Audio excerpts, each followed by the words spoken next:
میرے حضور نے یہاں تک فرمایا کہ جو شخص قرآن پڑھتا ہے اس کے لہجے میں لکنت کی وجہ سے یا عجمی ہونے کی وجہ سے وہ اٹکتا ہے اور اس کا لہجہ ٹوٹتا ہے، تو میرے حضور نے فرمایا اللہ اس کو دوہرا ثواب عطا کرتا ہے، ایک قرآن پڑھنے کا ثواب اور ایک اس کو اٹکنے سے جو تکلیف ہوتی ہے، تو فرمایا اللہ اس کا بھی اس کو ثواب عطا کرتا ہے۔ اور فرمایا یہ وہ پاکیزہ کتاب ہے کہ اگر تمہارا رب سے باتیں کرنے کو جی چاہے تو قرآن کھول کے بیٹھ جاؤ، یہ رب سے ہم کلام ہونا ہے، یہ اپنے رب سے گفتگو کرنی ہے۔ میرے حضور نے فرمایا کہ قرآن اللہ کی وہ لٹکتی ہوئی رسی ہے جس کا ایک سرا تمہارے ہاتھ میں ہے، دوسرا سرا تمہارے رب کے ہاتھ میں۔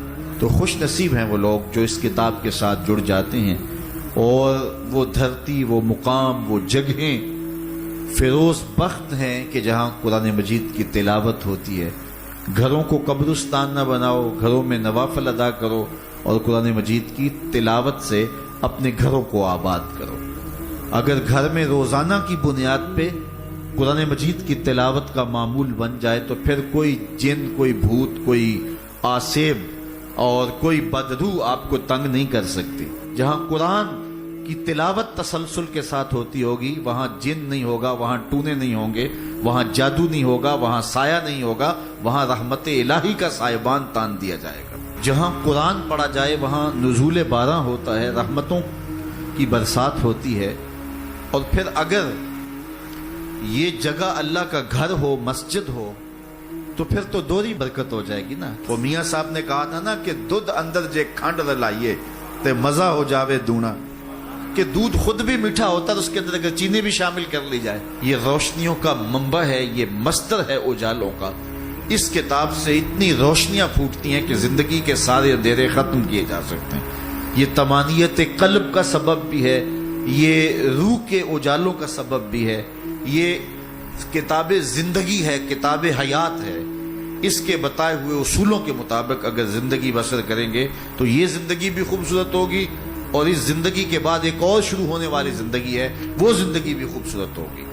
قرآن قبر میں چراغاں کرے گا، قبر میں روشنیاں دے گا، قبر میں اجالا کرے گا۔ اس کتاب کے اندر ایسے ایسے شفا کے نسخے رکھے گئے ہیں کہ ہماری زندگی کے روز مرہ مسائل کا حل ہے۔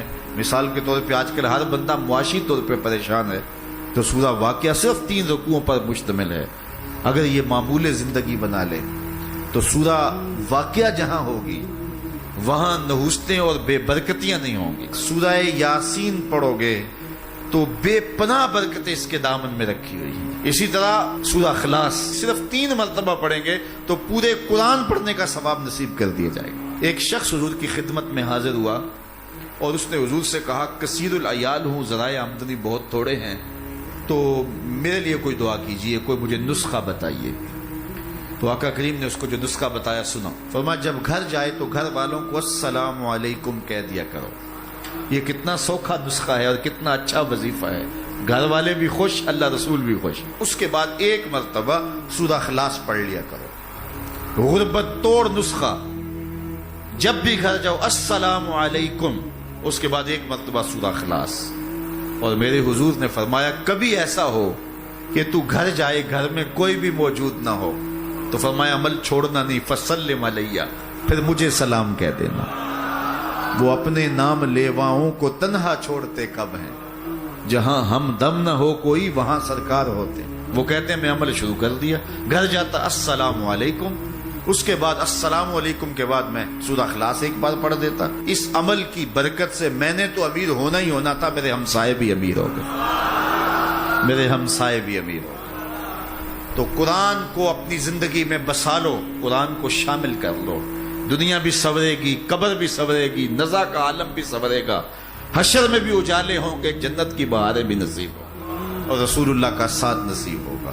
تو اس کتاب سے جڑو، اس کو ورق ورق پڑھو، اس کو حرف حرف پڑھو، اس کو رکوع رکوع پڑھو، اس کا ایک ایک آیت ممکن ہو تو ایک ایک آیت روز پڑھ لو، اور اس کو ترجمے اور تفسیر کے ساتھ، توضیح کے ساتھ، شان نزول کے ساتھ اس کتاب اللہ کی تلاوت کا معمول بنا۔